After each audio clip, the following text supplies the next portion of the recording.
ದೇವೇಗೌಡರ ಫ್ಯಾಮಿಲಿಯಿಂದ ಅನುಕೂಲ ಪಡ್ಕೊಂಡು ರಾಜಕೀಯಕ್ಕೆ ಬೆಳೆದು ಹೌದೌದು 94ರಿಂದ 99 ಇವರಿದ್ರಂಥ ಶಾಸಕರು ನಾನಿದ್ದಂತೆ 99ರಿಂದ 2004 ನಾನಾ ಶಾಸಕ ಇವರ ಶಾಸಕರು 99 ನಾನು ಹೆಂಗೆ ಎಂಟ್ರಿ ಆದೆ ಅಂತ ಗೊತ್ತಾ ಕೇಳಿ ಅವ್ರಿಗೆ ಗೊತ್ತಲ್ಲ ಜೊತೆಲಿ 94ರಿಂದ 99 ಇಬ್ಬರು ಜೊತೆಲೇ ಇದ್ದ ಜಿಲ್ಲಾ ಪಂಚಾಯತಿಲಿ ಅವರು 99 ಚುನಾವಣೆ ನಿಂತಿದ್ದರು.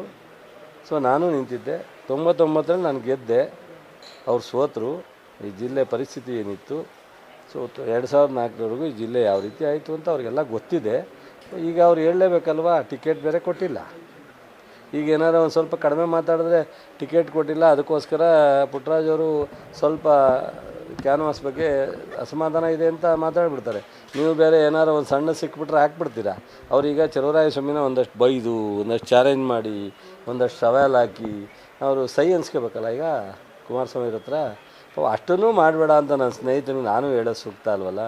ಅದರಿಂದ ಮಠದ ವಿಚಾರನ ನಿಮಗೆ ಎಲ್ಲ ಗೊತ್ತಿದೆ, ಯಾವ್ಯಾವ ವಿಚಾರ ಏನೇನು ನಡೀತಿದೆ ಅಂತ.